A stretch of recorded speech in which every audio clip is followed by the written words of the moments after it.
Pai kusare gal pai ngal labangal nantungalinde pai ngal nanda ede ya paile la salmina on lando silong e jam no kal ka wondong e ka jodor dong onon e wonji be mon e jati be mon e musibbe mon ara no andir don non balde buy feƴƴi do e wawali wadugol video ka der studio meden do fi contretanji di tawata meden jokki fi mudum e tawata kadi ara piji buy no jokka tawata e sayji din e wawata addugol no jama on pitora en no buri yawirgol ara musibbe an on belandar do saydo kala daru do video do taw ara lantoroma sendutugol mo bawto ko andu don piji buy no feƴƴude la Guinée ko tawata sayji din jonnali men tam fi argol yewta on fi din piji don Musibbe an wombe landaru de la yafino e mon tanji ko jetto ton habbo dollar ronkon mi yiwde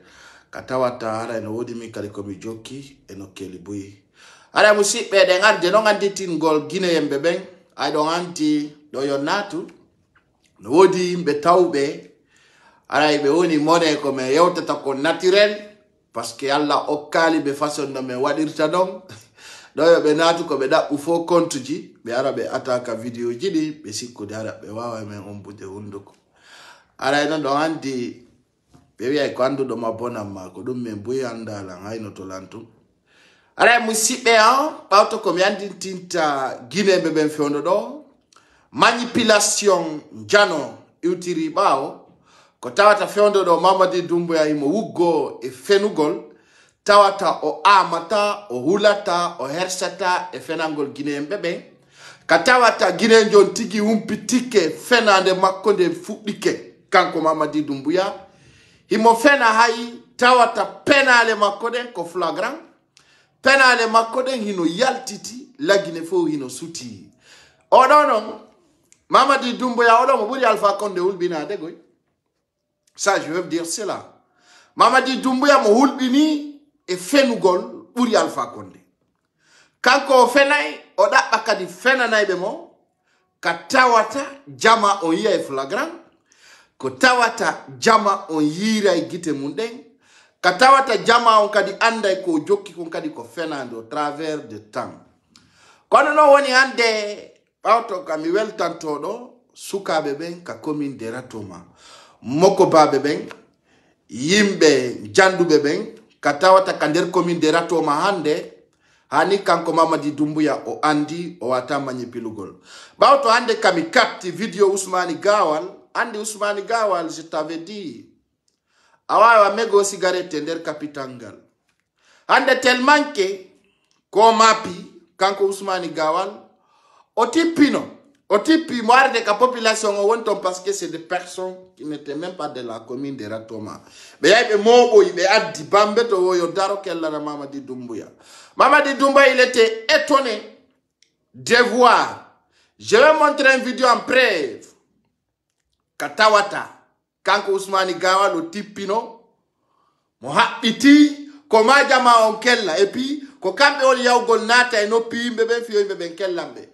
Hande non mi yewta on fi ko wiete ko première pierre la salmina adi kubiya mi andi tinna kadi fewndo do ni kanko ministre on o wiete do Mamadou Bila Wogi haray o fuddike mafia non si tawi jama on renake mafia on nato yey e nder problème parce que fewndo do kanko Mamadou Bila Wogi o fuddike wadugol business nabugol yimbe États-Unis naba yimbe telen Europe donc mi hendike dossier ji din e document labudo kanko Bila Wogi mo wadde din piji don o yobina yimbe be mo joddini représentant e nokkeli buyi musibbe an ka andutu don ndu suudu burdu jandu de wetendu bloc libéral ka tawata président Seydou Dalen e président américain hibe tawti di nder don hibe jonnidiri juude e moko babe hewbe telen Afrique do katawata hibe nati e nder de mojo bere don ara non ben do bawto kabe anditi ay do andi fewndo do mi anditi nayo ko président Seydou Dalen wadi ha Mamadi Doumbouya communauté internationale sanctionnano mo de au début ko présidentiel ludalen wadani mo négociation au niveau international bawto kabe holli yo jama on wallitomo yo teddimo yo respectumo ay be sikkuno ko libérateur jo bawto non kadun don feƴƴi Mamadi Doumbouya sikki depike lanni hara yaaju gasi o tawni juude o tawni balaje o wadi balewal o habbiti ko ma o jinda Conakry o wada ko fala bawto non ka du suudu wiyetendo bloc libéral humpiti dum aray taw be addanimo taw article burdo yawde kanko Mamadi Doumbouya be andintinni mo haray be condamni ko buri yawde fi récupération domaine de l'état présidentiel et domaine soi-disant domaine de l'état domaine privé présidentiel ludaléon haray bloc libéral on condamni dum don be wi ko Mamadi Doumbouya woni wadde don konta waka haray non don andi musibbe an kanko Dansa Kuruma haray ande unduko makko ko ngowluno kanko Dansa Kuruma wandintinni wo wana peuple o woni ko joddini be o kambe sont pas élus par des peuples don don mi haluno kadi ato yewtude hande parce que Dansa Kuruma ara himo huli yewtugol fi o dire transition joni non be pusi mo akamir tawata ko ma o yewta ko anniyaki kanko Dansa Kuruma ara taw andi wo vérité min Dansa Kuruma gonga ko mi yewtata kon taw ato taw mi arde e natugol e nambara min Dansa Kuruma o wi min Dansa Kuruma mi andintinni aduna on nous ne sommes pas élus par du peuple c'est-à-dire kambe CNRD wana karta laminibe be imposani hore mabbe be ari be lami bien entendu no andir don non kanko Amara Camara wiete don chargé de la présidence c'est-à-dire chargé de la communication de la présidence kanko Amara Camara yon tereno fetti do o yaltino o ba inani Guinée beben nambara mo CNRD fo kintinio. Bien entendu, on a observé. Partagez vos vidéos pour que ça puisse aller très loin. Quand Amara Camara wandintinita o yeutere makko, o wi Guinée beben, min Amara Camara et min CNRD, bien entendu. Amara Camara o mo CNRD holli. Wono wodi ko ani ni lagine fewndo do, hara wana ya de élection. Bien entendu. Holli kanko Amara Camara no wodi ko ani ni lagine hara wana ya de élection. Dun le ko penale ka tawata fewndo do be andi wana be légitime be arno taw be andi ni jama on taw kambe be arafi gollugol be andani hore mabbe kadi be wata développer gol leydi ndi e oasis national non fokkutudo e nder leydi lagine ndin ido andi on acca yakke musibe yan e ndari en tawi kala ka manipulation yurata ko futa o fuddorta bawto ka tawata wolube pular bui nanata pular yewta ngangal sakko porto bawto ka men humpiti piji bui katawata hande nder futa be nadi ko yete kon assise national be nati e noppi wobbe hande sondari telen kankan assise national e bali dole sondari telen zere kore assise national e bali dole sondari telen sigiri ha manjana ha nokkeli bui e nder leydi mabbe din ton e bali dole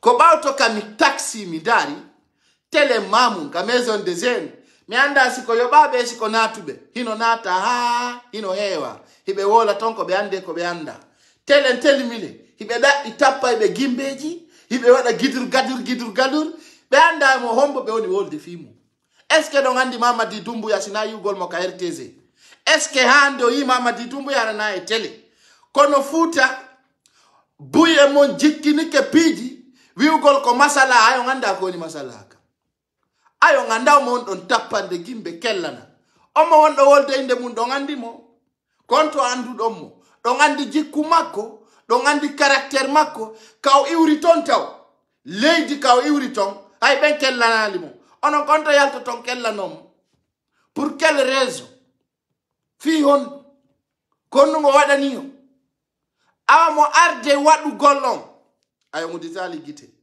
o aray wadu gollon o safu takao Alpha Condé fala no accutu gollo bawto kami yidun don mi andintinna on e nder fuuta ardine hakkil son ardinali hakkil piji boy ara fuddora on kami siga dum mamu mi tayno kani hino hulbini hino woni c'est-à-dire très arriéré ta on jabu préfet et maire manipulant jonnon kono ɓe watta ɓe sukaɓe ka l'école ji mawɗi ɓe sukaɓe ka l'école ji ɓe woni yahande ɓeyna ɓe gari jooɗo assise national kono ɓe gandi ko wola nokkeli buyande ka tawata moko baɓe buyi heɗotoɓe ɗi yewtereji amen ɓe tertoto ko ɓe woni gerde kon e on birdi maɓɓe musidɓe an wonɓe landarde o say ɗo atotaw mi anditinde ko feƴƴi kon bambe to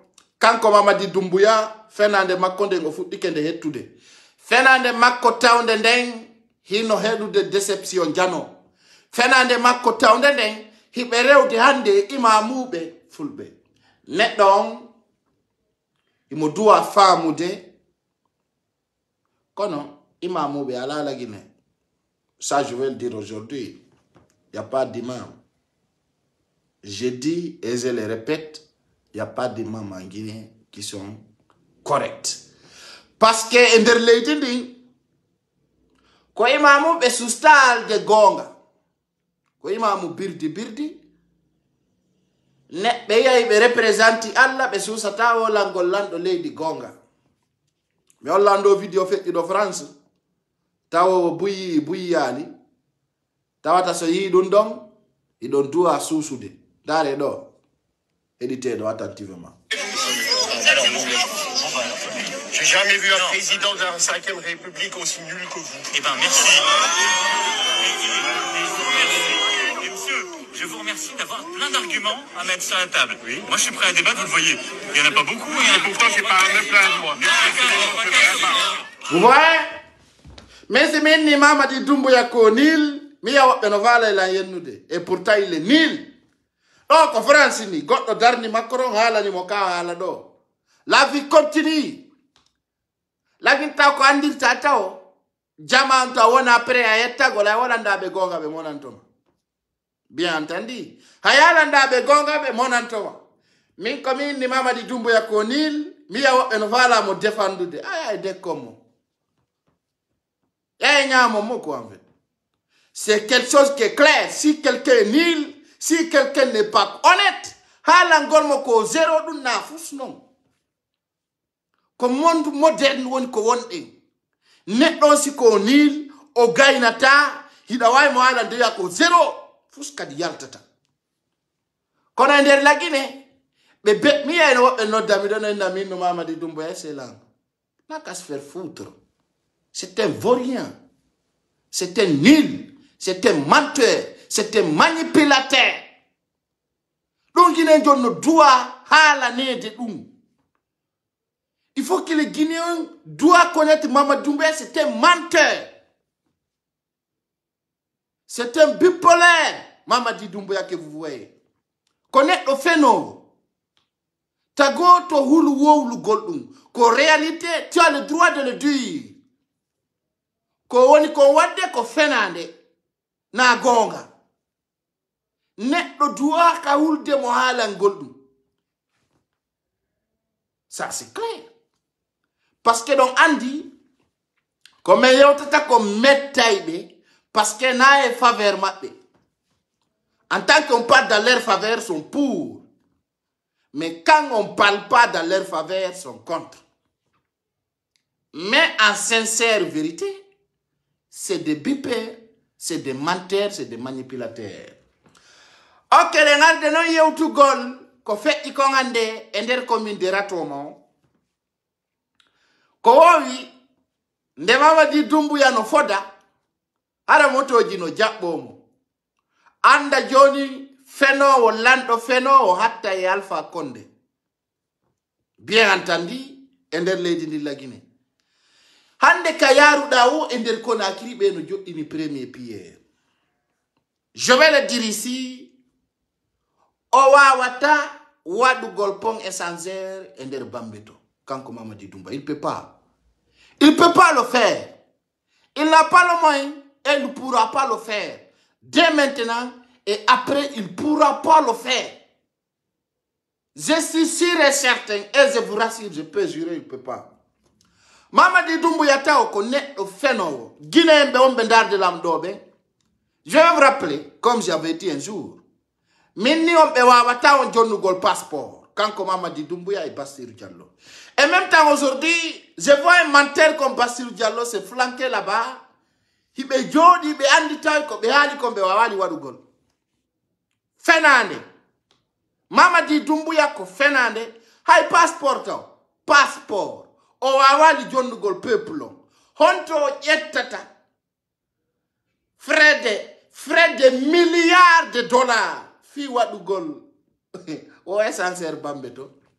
Et je vois des malhonnêtes, mal intentionnés, qui ne savent rien, qui prennent des photos en côté, qui disent voilà, il y a un projet qui commence. Quel projet? Maintenant, on dit, Alhamdulillah Rabbil Alamin, on existe. Parce que les pidima pe marsata de pénale et manipulation. Et puis, quand il t'a la Guinée ko fenande, les de wana golobe.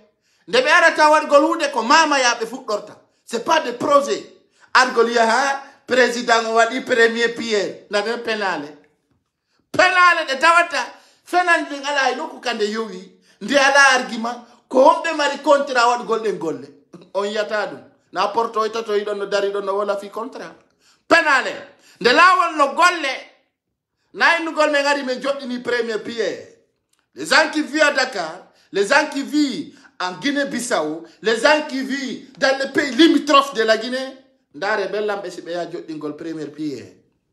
Ko nyande uditete be yata be hollira. Ko nyande uditete be yata be ala. Prenez un exemple aujourd'hui. Le stade de Diamniadio, le stade d'Ablaye Wade. Est-ce que on a no joddina en premier pierre? Awa Mamadi Doumbouya c'est un menteur, c'est un manipulateur. Il fait des campagnes. Il fait des campagnes. Aujourd'hui, il a recensé plus que 500 caméramans. 500 caméramans. Kalakao yahi. Comme tiru mo photoji. Beya Mamadi Doumbouya ari. Et une population. C'est ça. Ils ont même créé une page Facebook. Malgré tout, pour publier là-bas, quoi, en fait. Donc, si mioti on fit pénal de Mamadi Doumbouya, faut qu'il t'indique. On tawa hainoku alaka de bari sako de fokitira. Hainoku. Alaka tawata hino fokiti hata wata koreel. Proje ay goto kanko Mamadi Doumbouya wata wadde. Proje ay goto ala mo joddinta tawata ko gonga. Fop ko penale, ko hen, ko règlement de compte. Joni non no arde taw kabe libata tuudi fulbe ben e der commune de Ratoma. On andina hari be libira woni. Minio stratégie mabbe on ko rada gol fulbe ben ka capital. Kono on famali. Nini buina ya de kella do wonbe bambeto. Kono ara joni ka wullo ton. Bien entendu. Tuma be wi on lawongol be jettay 300 wala 500 mètres de largeur. Lawongol wataki be fuddo tawlibu gol ciudi din de hamdallah arompo en bambeto. De bambeto a causa de causa a cité tawata projet mo wata continue de ko don ngando ton on no sikko de stratégie ko wadu gol lawol ne ko libu gol ciudi fulbe ben ko dum be woni planifier de fewndo do ko dum be woni planifier gol on va mali awa dardu be etaji kasera lawi ndare moƴƴa observons ndare moƴƴa de nanonde yewtere nde mi woni o ngalande ato woni gol feƴƴugol mi wi plan mabbe on ko libugol cuudi din ka commune de Ratoma mais libirgol di alhaali parce que dum do hibe gayna hibe wawi argol be liba be na ko lawol be woni moƴƴingol bien entendu be ya on ko lawol be woni wadde ore fenade e non ko be arta yewtugol déjà be adani on plan wo ko wadugol pom et essentiel ndare taw nder kanum ka Mamadi Doumbouya on do fuddo koronti si gudron no to ya e ndaro mais joni fi libugol la cuudi din fi lancugol cuudi fulbe ben fi c'est-à-dire pour déstabiliser la commune de Ratoma be art de stratégie logique katawata fewndo do population wata famude dum fewndo do ni on wata andude dum on wawata yiwde ko mi woni on ko ngalande parce que ko tuma fewndo ino apa ko zare ala no me c'est-à-dire ko libugol cuudi din ka commune de Ratoma surtout bambe to don amdalay pour déstabiliser golon ko ndaru gol no radora fulbe benno be rador no be non walindra etc ko tombe fokitani on parce que den Mamadi Doumbouya ko doa don andude ala jonno mo contrat fiyo gollu ala nyalo mo mbudi fiyo wadu lawol ala haynoko ko yete ko national et international ka tawata mo signi garantie fiyo wadu lawol gudron haynoko ala on projet ala kanko mo ahodi signal do mo contrat mo ina nay mo lawol lagine masi fusala mo ina lawol haynoko ala ka windi ala ka tawata andi wano Dakar do je veux dire so ndari Afrique do ko golla ton fo on tawa ko crédit banque mondiale ou bien hara ko Arabie Saoudite o kilawongol ou bien hara ko route à péage wano Sierra Leone et Sénégal do lawi gollade di ndo ko pourcentage di gollira fo no reni fo no yide kono lagine ko andi ton taw jama on taw be fama be anda taw no sare gollirte be anda eta no sare den fokkitiri ko tuma be aro pito gol ciudi mondi be nanga ko fi kala wol wona ko don ngando ton Madu no wadi ka golle lagine lande Mamadi Doumbouya ko fuddi ko mamu kona kiri hadi o gaini to kindi ya mamu labe pourquoi il n'a pas pu goudronner de Kankan à Kouroussa pourquoi il n'a pas goudronné de Kouroussa à Dabola vous ne posez pas de questions cela pourquoi capitale pressé à la commune de Ratoma pose-toi des questions c'est pour casser vos maisons Kofi argol pita chudi mondi lady sibe piti no habe gaini tawata bambeto takola wongol foyi way wa kaporo nyandego wala way wa demutula wala way wa nokugo nde nyande no andoto Mamadi Doumbouya parce que ko dum do haray woni andi ngollo mi andi tinna ondo be adde stratégie fi wujjugol mbudi parce que yawo be non on jour ka tawata be piti din chudi e lady habe gaini be nakala on bonnanado yo ar windito Arazittifio. Je vous donne leur plan, leur agenda. Quand on dit ben on a un pondong et sincèrement. On darita un plan donc, on darita ko be décide donc, on andi la won gol dongol. On ta tuudi buy ko pito to. Woni projet là to ni la tako, libo tuudi on dun be continuer. Bien entendu, be liba tuudi din non c'est clair. Si tuudi non liba ma si la watake, do won tiro won no ka jumabbe. Dans ce sens, de vous allez comprendre. Vous allez comprendre aujourd'hui, bedo, ko ngaingu, ko fenandebe, ko yimbe tawbe, ko fenande woni ko be holori, ko dun do woni stratégie mabbe on. Ko dun do woni plan mabbe mo be fala hollude Guinéen be. Je vais montrer cela. Je vais vous montrer fiyo wawi ugol andon ko fenande woni ko be holori ko fenande kadi woni ko be woni daynir de Guinée be no yurmi parce que o wata faamu de on fiondo do on wawata faamugol ko be fokkintinni ko et puis tellement que ko be mapi fi commune de Ratoma on ko délégation yele be jettoy wo ko membre de gouvernement o fo ari ni gerugol do no hawni ha no yurmi. Je vais montrer si je vois l'image. Voilà, si je vois l'image exactement. Je vais montrer l'image pour que waouh Golandon Tao. On peut on a do fa la wate do. Mamadi Doumbouya wata wate on. O sa attaque kadi wadu golmo. Il n'a pas le moyen. Il peut pas le faire. Wallahi, billahi, tallahi. Mamadi Doumbouya wata. Il peut pas le faire. Nous non c'est m'assure à 1000%. J'ai même pas vu cette image quand même qui était là avec moi. Mais ko fenande. Guinée ngaldi. Et puis Guinée ngalda hika. Et puis Mamadi Doumbouya ou yon piji. On ngaldi na yon parce que hido ngaldi tunjodi. Hakundenge Allah ça fait pitié. Voilà, très bien. Je vois l'image.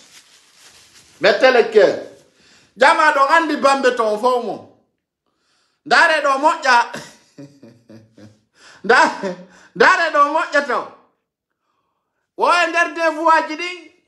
Dare moja to be wit ko andi ton taw. Mamadi Doumbouya no way penale. Si mi Mamadi Doumbouya no fena, hara la ngal hakundangi Allah billahi wallahi tallahi. Ndare do regardez bien ces images. Regardez bien. Ndaro kabe fala wadde ngol lawol don. Andi ton taw do tun taw. Sengo do ko lawi jel wondo. Sengo telenda ko combien de voix? Be wi taw do ko 4 voix aller, 4 voix retour. Vous voyez bien? Aller on tourne ko 4 voix, retour on 4 voix, en angle direct. Yaw way reporon ko do andir to be do way fenande. Be hino way fenande katawata Guinée njong wa wata famu de ko mi halanta mo konfiondo do. Jonno be adidi imagino be pakaniyo. Kono do ko ma be adana on plan. Philippe Golchoudi di Mbambeto. Il faut qu'ils vont le faire. Be atani on kadi wo be wada rompoint cosa be wada tang. Mais jama wata famu de dun do fewndo do. Parce que etapon no fori buriyo. Etapon ka fewndi don no buriyo dole parce que wata famu gol. Ko do wadi hiden toro Allah horma o suma e don. Ko be miji wadugol konfewndo do e ndero komindera to talla o ko be dole wadugol. Be wawata billahi. Bauto kamimiji tiami te Mamadi Doumbouya wata golude leni. Et puis ay tout o décidé wullingol be miskinobe. Billahi wallahi tallahi. Ha hande lando waraka. E hore lamu lagine. Kono ka fokkiti don si Mamadi Doumbouya yiltaki wallahi kanko be atoto warde. Jama Allah yida tonyo. Mamadi Doumbouya o tonye. O fenay. Hulbini etandi territoire. Billahi. O tonyay o fenay. O alaka di projet wondo exact. Ça fait pitié de le voir aujourd'hui, de faire cela. Billahi ko be woni wali de dum do hakundangi Allah ko Philippe Golchoudi fulbebe. Et ça me fait mal au cœur de voir que certains n'ont pas compris leur manipulation. Mais ni on hanki stratégie mabbe on ko Portugal fulbego borno ya fulbego. Malgré je vois certains pèles partent de ce projet parce que be anda Mamadi Doumbouya ofena buri Alpha Condé. Il est tellement grave. Tellement grave. Bien entendu, est-ce que be ala ni o ko sinwa be on be oni mo indengol lawol. Ender le Guinée ele de gollade de Afrique do fo. E jetta sinwa be ouvrier kono wana sinwa be signata contrat kala ka sinwa golli ayata résultat mojudo si don jetti sopiti e kaleta kon Alpha Condé nyawlori dum hani ta wonali parce que ko contrat sinwa donc dono e wonde trop tard jama on doit famugol kanko Mamadi Doumbouya au Aroufenangol commune de Ratoma. Maintenant, vous voyez comment il en profite sur les images. Il en profite de prendre l'image de la commune de Ratoma. Parce qu'il me bien fait mal. Et pourtant, mais comme ils sont là à manipuler des images, regardez très bien. Ils manipulent des images, Libanais Portobe. Regardez ces manipulations. Regardez très bien. C'est-à-dire il est venu sans manipuler. Mais je vais vous montrer des images réelles. Dundo ko kambe wada ni ore mabbe. Be woko dundo jama on yalti. Et pourtant quand Mamadi Doumbouya yejitino tawo, mais de jongi vidéo on a tikander commune. Je vais vous montrer d'abord cette image. Vous allez voir. Kodum mignon Mamadi Doumbouya, il en profite sur la commune de Ratoma. Il veut récupérer les jeunes de la commune. Awasendite donongo yatao. O anda, nako o filmi kon woni gonga kan. O komenen komen jogi kon. Regardez bien d'abord ces images. Parce que ko fenande o fala yaltinde. Fio Guinée njongol. Ndare. Regardez bien, attendez, je vais mettre de la volume. Ndare moja. Hino. Ay goto ala bawo makko. Ko Fernande. Regardez bien. Ndare moja abe mi holla. Je vais vous montrer, c'est une vidéo de... Ok. Voilà, ndare do. Mamat. Ndare do de. Oye, hay soldat be amben. Wambe ben filmu de. Ibe souda de paske benderoto. Quand vous allez voir. Et regardez très bien. Oye data.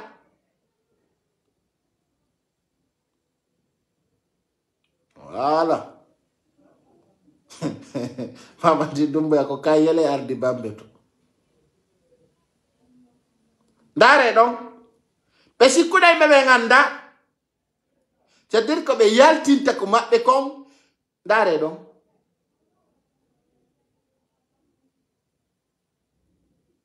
Ça c'est sur l'axe. Et ça c'est les vraies images des jours. Voilà.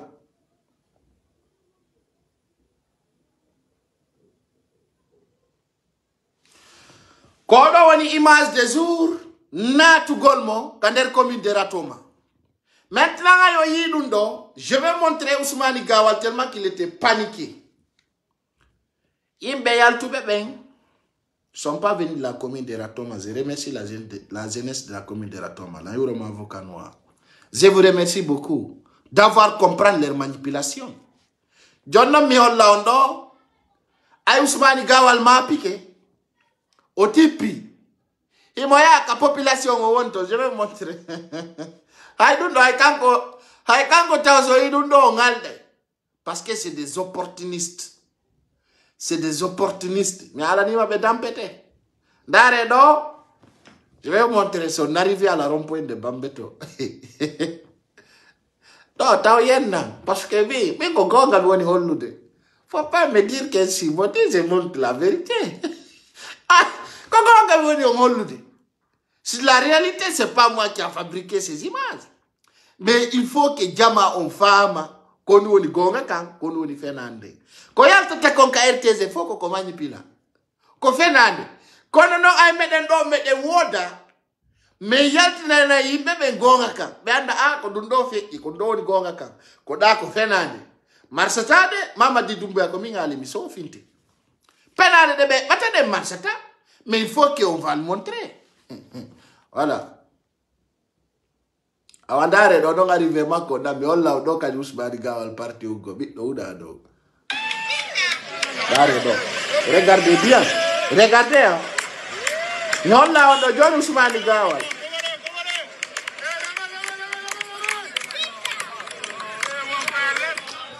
Dar quand il t'entend mignon, c'est pas la commune de Ratoma qui est venue de. Nane mota.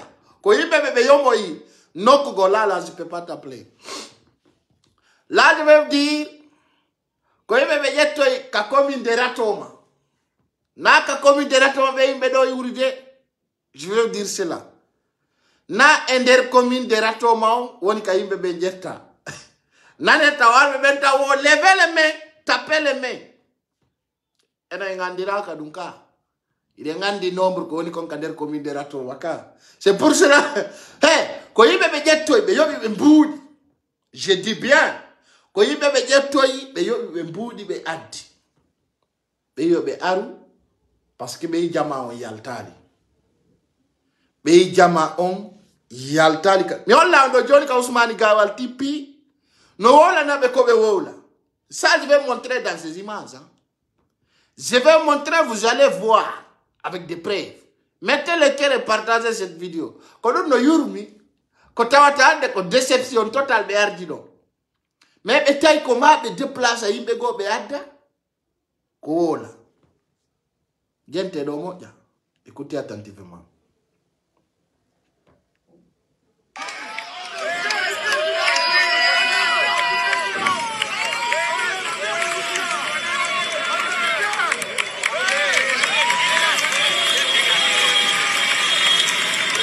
Ça, c'est les vraies images.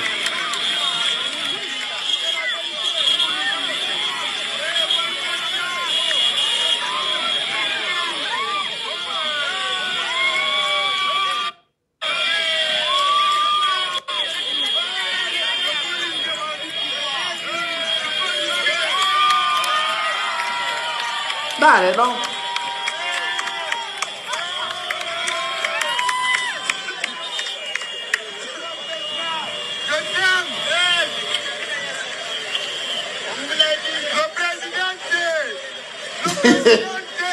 Nane donc.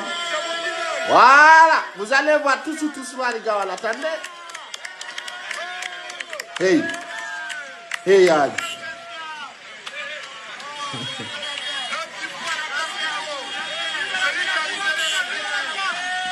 Nane ko be woni konde. Nane ko addabe woni halugol. Nane manipulation yewtereji mabbe di. Mais oui, l'homme, il faut que les places qu'il faut, c'est lui qui a libéré les âmes. Écoutez, hein, parce que nous vous comprenez? Parce que le premier wagon arrive, écoutez attentivement.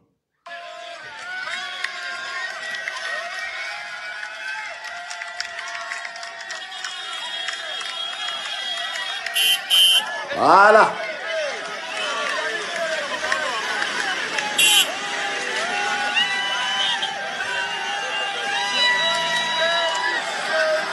Dare do Ousmane Gawal undang Dare modonani.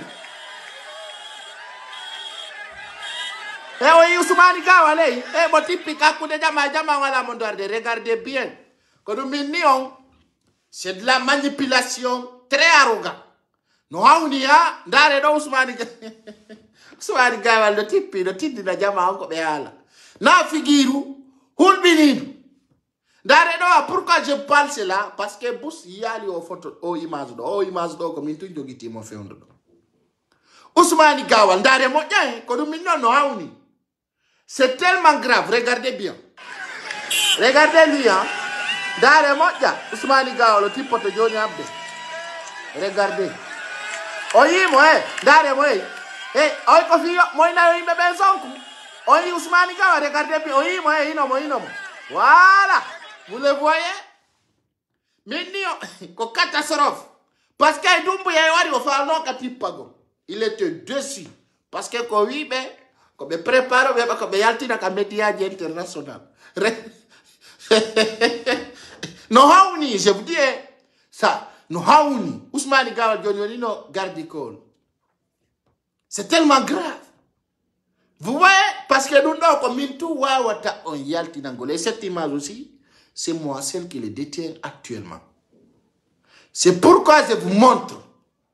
Je vais le poster. Vous allez le voir aussi. Ndare Ousmane Gawal, ko ni gerde. Oye ministre de goto no gera dundo.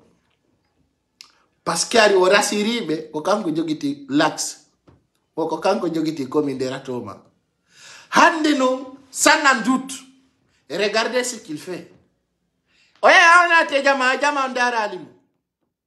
Parce que, bengar bedon, ko yobabe, ko objectif woni ko be addira. Ousmane Gawal wibe, yobe vive Dumbuya. Vous voyez comment ça passe?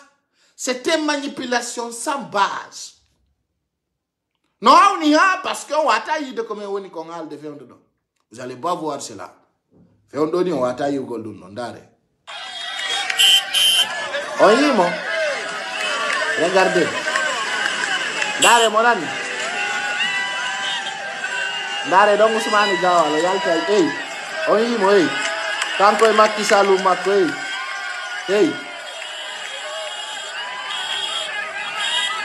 Hey. Hey. Oye, mon cas. Mon c'est patron tellement qu'il m'a si t'as au type de gote d'arali. Hi, gote. Mon c'est pas qu'on est au citoyen. Landa simple. Donc, vous avez entendu, s'il vous plaît, arrêtez de m'appeler. Aïe, au type au ala nive, yo be yu perezi. Écoutez, quand au type yo ben d'arriver no yu du ndonga dumbu ya fait. C'est pour cela que je vous dis, les Guinéens doivent être mis en jour. C'est pas mis en scène, mais mis à jour. Les Guinéens devaient comprendre qu'il y a une manipulation très grave derrière. Vous comprenez? Ça, c'est pas l'affaire de Peul. Ça, c'est l'affaire de la Guinée. Donc, on a affaire pour le foot en idée. Et il y a Johnny Mandiana, mais on l'a encore fait un détonco. Regardez bien. Regardez. dare ɗon Ousmane Gawal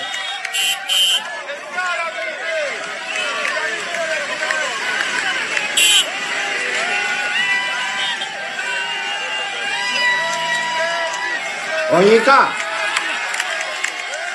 no modo hey hey binion o be pintini kele Ousmane Gawal ko ɗum mi haalanno ma regardez on nani hey Haji hey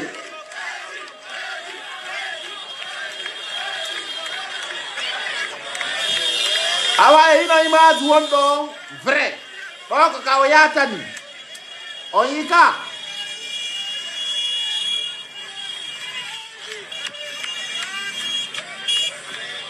voilà les vraies images feƴƴuɗon bambetu.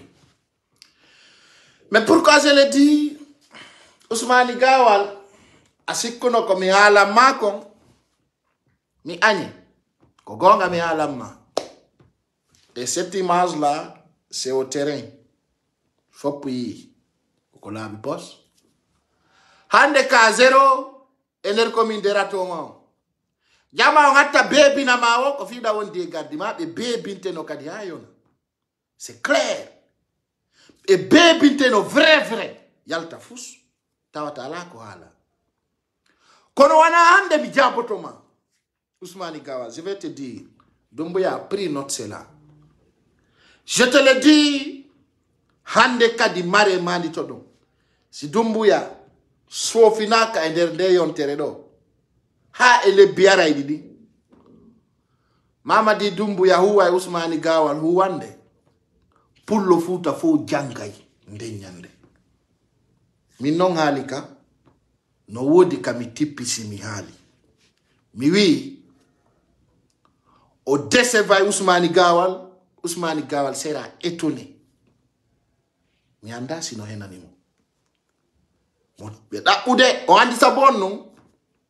Fewndo doni Mamadi Doumbouya rasirike à 100%. Ala hande kadi pullo fala do fi Ousmane Gawal wala kimo.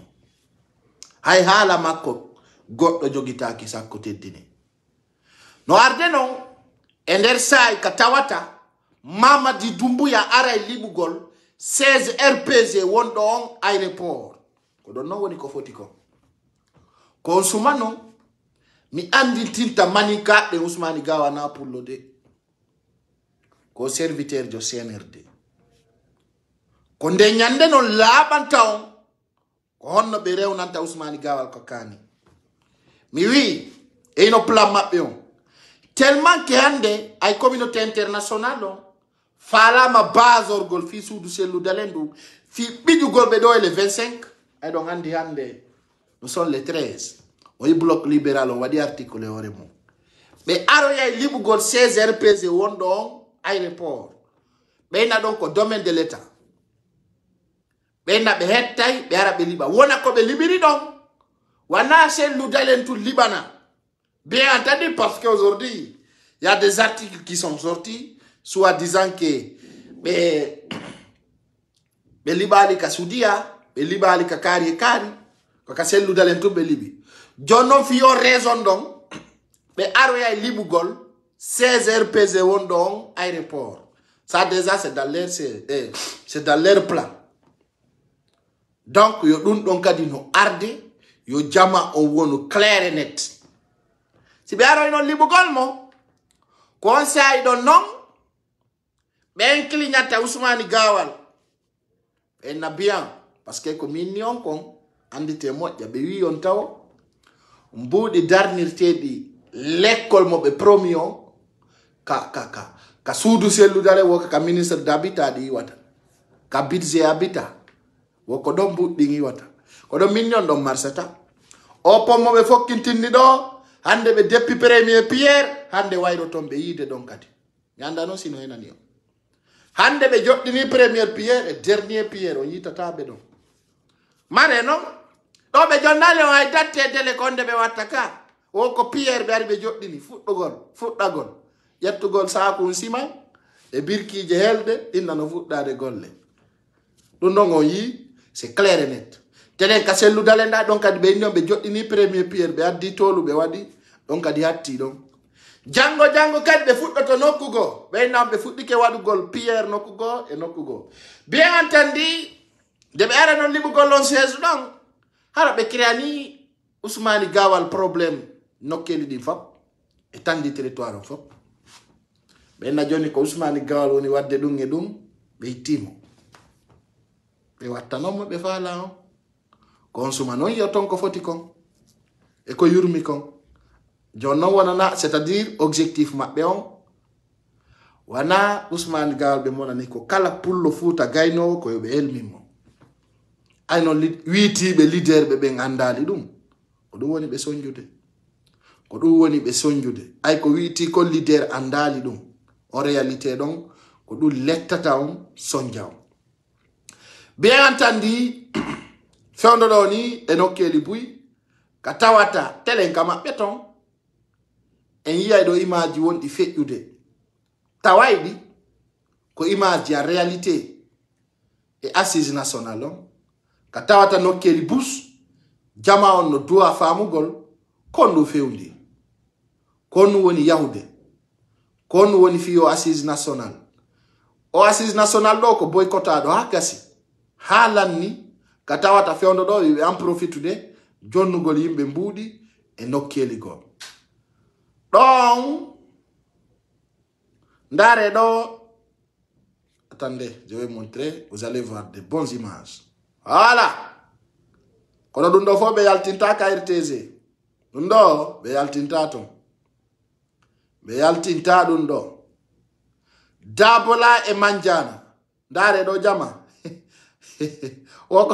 ko julle jelu goo ɗiɗi tati nayi ndare ɗo assise national et regardez très bien hino maison des aînés regardez bien woko fi assise national ha yimɓe tato arali ɓe jooɗi ɓe abbi yimɓe ɓe ha ɓe ronki goto arali o ko Manjano e Dabola goto yeddata hein on peut pas démentir cela goto wawata yeddugol yeddotako parce que hino ɗo kadi ko kankan ndaron ɗo moƴƴa ko ɓeɗo ari fi assise national on kankan hino regardez bien ɗo ko kankan vous allez bien voir aussi les images de kankan hino wonon ko ɗo Mamadi Doumbouya iwi ɗum ɗo ɓe yaltintama ka RTG ça ne sort pas la RTG ɗum ɗo yaltintake ka RTG mukk abadallade yaltata ton yaltintake ka RTG few yaltintake ka RTG fep few yaltintake ɗum ɗo kadi ko rewɓe ɓen kalum ɗum ɗo kadi yaltata ka RTG mukk sont en colère parce que o kasori Fofanano ka nder prison ɗo kadi ka 16 maɓɓe ɓe yahi ɓe mooɓi sigiri hanki ay ɓe waɗi programme ji maɓɓe ɗin hay goto notaki ko école ɓe ɓen ɓe yahani les élèves de sigiri oyo ɓe garnata e nder sal jooɗo ɓe waɗa assise national e hino ɗo l'école ɓe Mamadi Doumbouya eyno min ko preuve min birdi ala ya joango hino preuve eyno l'école ɓe anda e tous rien absolument des élèves mineurs o ɗum ɓe yahi ɓe mooɓoy ɓe addi o koyo jooɗo waɗa assise national e hino kon ɗum ɓe ande ko boni lagine eyno jama e mooɓoy l'école ɓe gaddi joɗɗini e nder julle o ko ɓe waɗo assise national e haaju Mamadi Doumbouya ma pike hakkude Allah no yurbi ha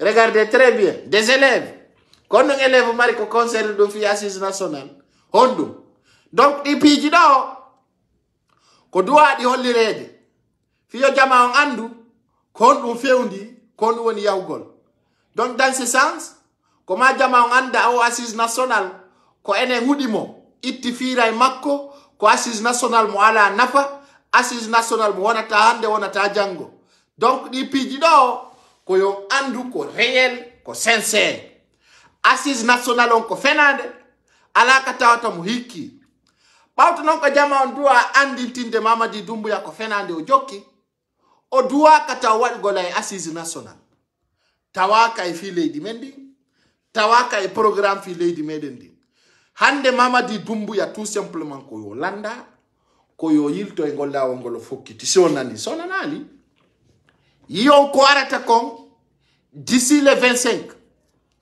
hare musibbe an wambe landaru de hare kasori Fofana nelanno biskiti hande minno simi hali hunde ko preuve kasori Fofana e jane be nyamata hande sina biskit e ziji yete in 30,000 wobe nyamata ko woni kon ka prison be nelno non avocat jon yo ar sodana be nyamete e nder kame ngayni no imaji di men hendinadi mi yaltina na ondo kadi katawata yeddetake tawata ko clair net iyo non do hore mo min kala ka buzi lagine bido jogiti preuve ko tawata simi hali hay avocat jon hay goddo noddi mo yimo ko pay ko sare yaltina wiyete woni hande ko gonga mi ari don terate mesi mi wiyo ngiru ko chifi di ngasi ko 5h du matin dare do nani hino do voilà oui mari ka station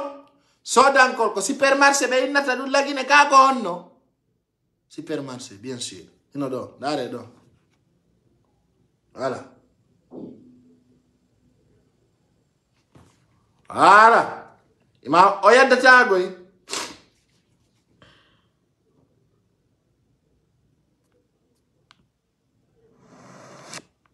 Anabe mi Allah.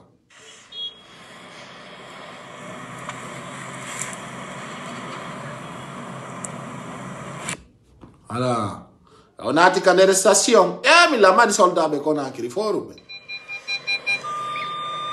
Oyonati. Ala. Ala oyonati.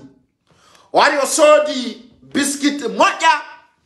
Osodi bonbon osodani be ko nandi tata e mum o avocat jo wete monsieur Beya woni goddo arana e naba ara e der mudum kasori Fofana ko biscuit watte de papu ko dugo naba na hande ka maison centrale ami nanno de balde wobbe do enna ko hotel numoni walde ko hotel Sheraton inni o wana ton de il passe pas la nuit hotel Sheraton ni hotel Kaloum kono jama o wawata faamude dum jama wata yiwde dum don fewndo do kanko kasori Fofana onelani di piji do hare autorité avocat be makko ben hittingol fi makko yawno fi golle makko den yawno fi programme di makko din no yaltira kandir prison to kono kon wadi simi holli on dum do ko fi on andu ko sincère ko woni kon feddude e tandi territoire la Guinée on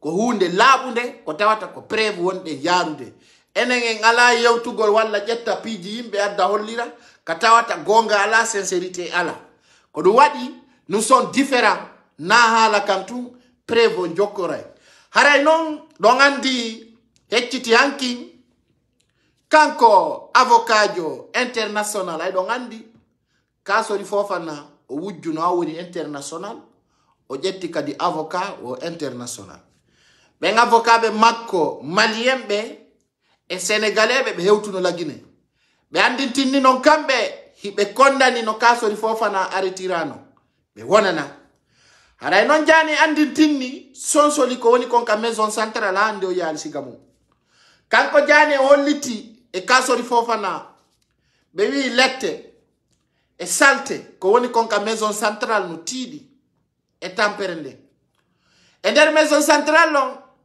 be wawata nyamude nyameteji wondi di nder ton bien entendu be wawata nyamugol nyameteji wondi din ka nder maison centrale be holli kambe be sikano ko ni senditanela non video be no kambe be sikano ko ni Mamadi Doumbouya warata be parce que mi ala ni o ko be nangiri be do ko santage ko be nangiri be do ko fitingol be mbudi ko be nangiri be do wana fi dey be wujji lagine ko ndarugol si goddo yalta be heba ko be danira population o bawto non ka be nangi kasori be nabi motong ara e hino nyameteji ko be wona ko nabanede be jabali nyamugol kasori fofana o nyameteji ara din tom be wata di nyamude bawto non kandu don fewdo do kanko Mamadi Doumbouya wandintinni be respectata loi international o kambe ko kambe sintanta hore mabbe loi ko kambe wadanta hore mabbe règlement ko kambe nyaawata ko kambe kondanata bawto non ka dun do ngumpita e wobbe no winda yo se Loudalé ngartu la Guinée c'est Loudalé yaay il va entrer il va partir en Guinée hein? Attendez seulement il no arde dans ce sens hande tawi be ministre be do ko tuma goddo nabani be wosi be nyama no yurmi hino boyli seeda yurmatala non min ay be do ko be geri kon be hettay min kala mo mi wi hunde heboyte nyande go duda wopugol men no mo jane Kassory Fofana Damantan Albert Camara Bantamaso be nata e maison centrale be wi ko hala tum mi jokki jonnon be nati dans ce sens ko tuma be soda na wosi be nyama hande ko tuma be soda na papu wosi be nyama haray Kassory Fofana no andintinni salte yagal no hewi kande maison centrale tonno tuni tonno wono tako ay non ko kambe wanno donc ay nyasi din ko kambe darnuno ko kambe kadi inni on prison don no mojjanno wobbe go donc ko yiko feji don ko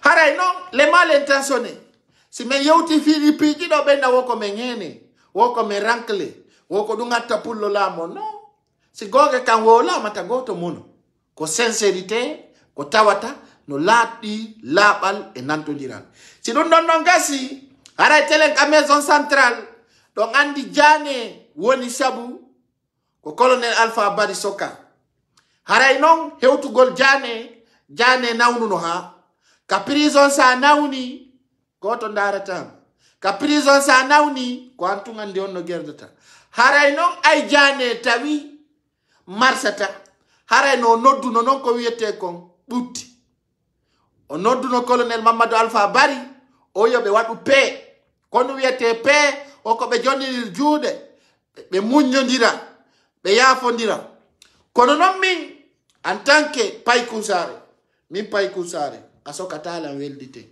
min ayanga talan sokoda inna mi jalante min mi yaltata mi afiso nata chorkami jabata komi wonno colonel Mamadou Alpha Bari muñagol no moƴƴi colonel Mamadou Alpha Bari wi kañum no muññi wo deste makko ngo jonni Allah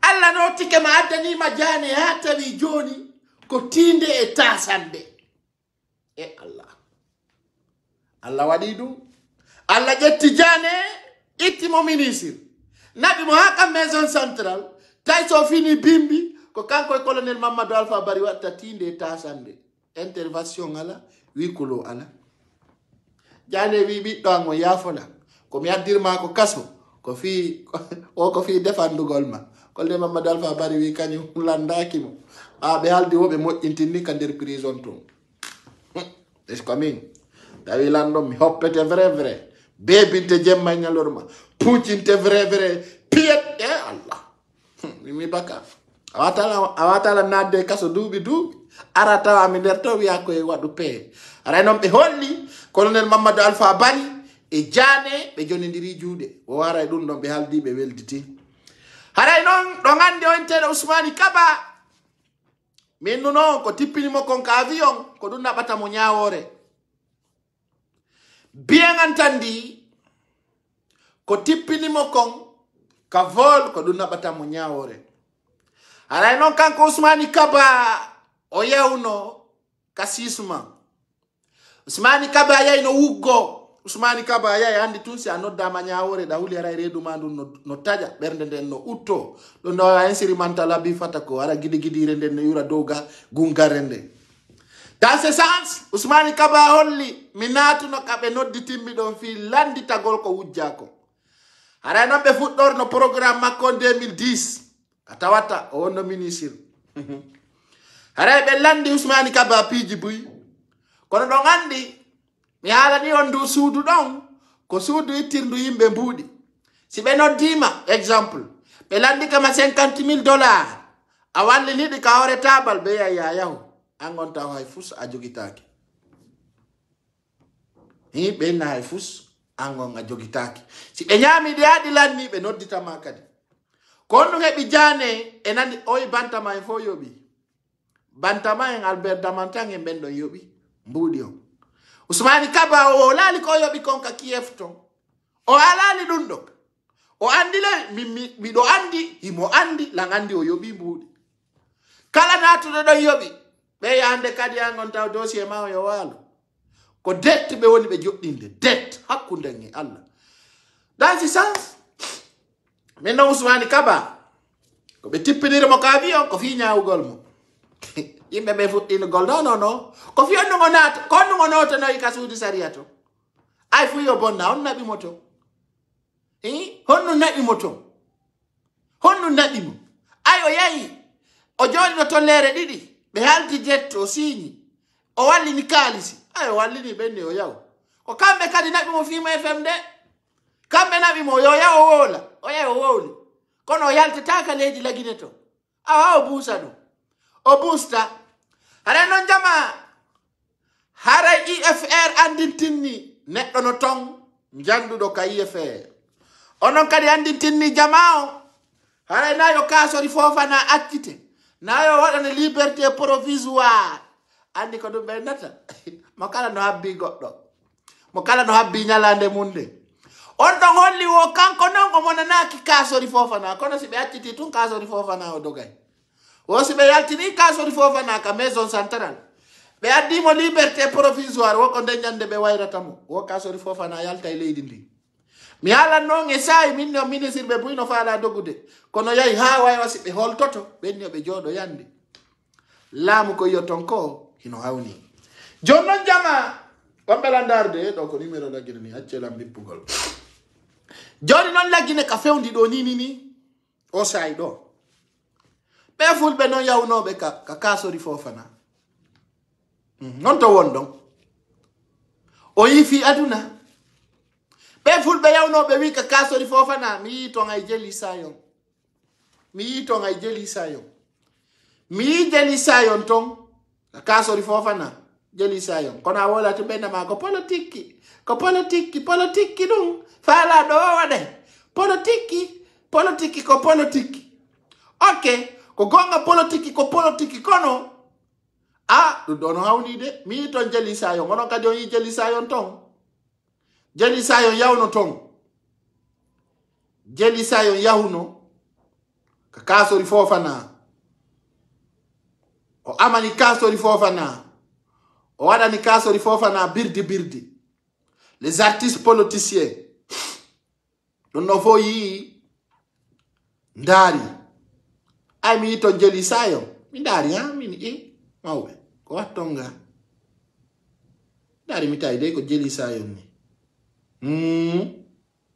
jeli sayon amani mo mojjano weltanimo o wi wala kono no gasa mi yita video de temps en temps dabbita video mi holla mo jeli sayon yayi ton o adi ton gamol mojjol o ami ha ami mojjano o ami vrai jeli sayon artiste jo simi yino do to mi hollayno adi on suma fulbe buy hewtoyi telenka kasori Fofana ibe ardina halaji ay buyno ton coalition ukikema coalition ukikema be parce que hande haray hande kadi be hajaka ko yete continuité haji mabbe ala ko yete continuité donc mi wawali yugol video ko la ngandi mi yoyaymo de temps en temps mi holla mo iyo mo don non tigi daron tawon hino hawni ha très grave Très grave. Pijini. Tay joni artiste be yawnobe don ben e yimbe yawnobe ton ben. Be yi joni. Kono woni hondum. Kono woni objectif mabbe on. Hono woni programme mabbe on. Dun ko hunde wonde grave. Très grave. Très grave. Kono dabbito après adden nandintinna on jama piji din ton no hawniya. Bu yawno ton no ya Ibrahima Kasori Fofana Alpha Kasori be wadi yewtereji mi ndari minni pullo futa andira kadi yewtereji kono tori de ngalla kala ka pullo futa joda fiyo jamfe walla bonno fi don tori de no ngalla yettude alla jatigi wiiden kala ka pullo futa hawtita fiyo jamfe yo alla bonno fi don haray president Sellu Dale hewtuno hiwri ga jamao e la ngande o video do kadi on yalimo nanon do yewtere lando leyndi e president Sellu Dale ko dum andirton e di piji do mi yidano di yaltingol mais la ngandi wodi publiibe on wawa heditagol do yewtere do wadi Sénégal ndenga est ce que don falata on nangol ko president Sellu Dale yewti ko Sénégal do parce que ay goto heditaki o visit makko do depuis o ari do nanali kongol makko est ce que don fala heditagol idon fala heditagol ko yewti kon skendo yalti ka social media kono wana fuyi stay do umpa editagol yewtere makko den medintin naw nano. Vous voulez écouter? Ala ngande nini ne buino fala yo president Sellu Dale yewto. OK. Allez écouter ici.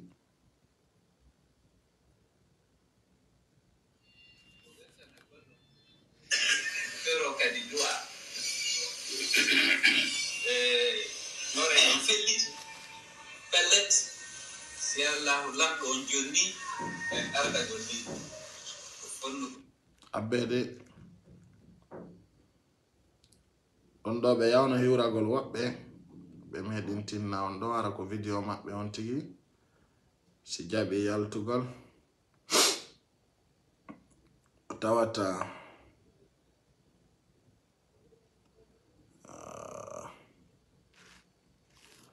OK.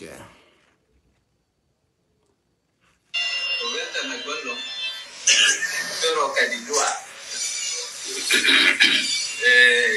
nore en felliti pellet si Allah lando on jonni en arda golli fonno golli be ben kasaria gera wona sabu jibinande li abere to do na o wenta na gollo pero kadidua nore en felliti pellet si Allah lando on jonni en arda golli fonno golli be ben kasaria gera wona sabu jibinande li fu fota kasaria fu parti ka on di woni go lenno to yalto ko do ka woni go o wona dando do tin do fa ma o bon asika ni non fota go e ba bui sa ni bui ada dai dan fa ma sa heba li fus ada dai dan na shedda fa ma abon abona ibon go sabu no mana fi hare mo ko gol jawde mai na walli dedo walla dedo o fetti kom bisogni ko gere no mo tire mo infinire ara sifa ko wadda sifota ma o e hore ko kilo gonga tabita yurmende tabita yimbe en fota kanyawore e kasendore ko auta ko lutiko mo beyo yango siedi bangi sikodo fala da mo da ko dai ko lendi fonu fota sikodo fala da gollu de sikodo do fala da gollu de on tin ke ba leader de on sarion wana hakkunde arai me welta nikon de entori do sattende bituli me ni yo mi harudo bayde dengan hendade ande mi ala goddo ko kalito bana la mo yimbe delam yiranamni Yanganola, il ne ménage ni sa santé, ni son temps. Mais reconnaissant, hein.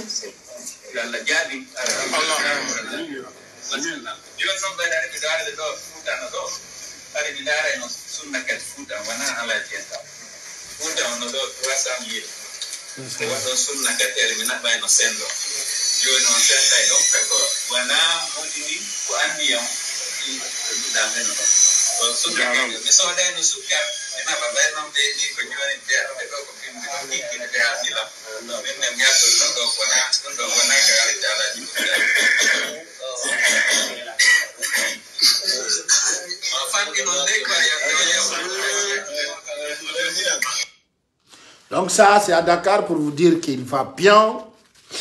On m'a envoyé cette vidéo.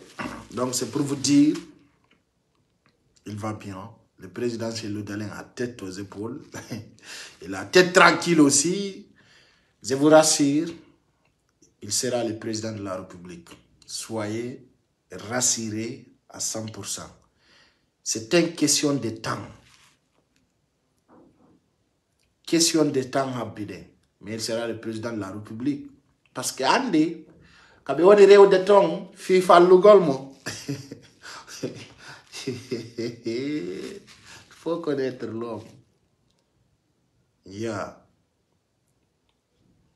Problème du monde, on a goto.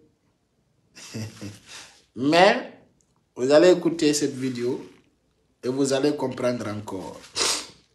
Ce que je vais vous dire, il sera le président de la République de Guinée. Soyez à 100%. Parce que Ender la Guinée, que c'est le Dalento da Ugola Moala Fénan des populations.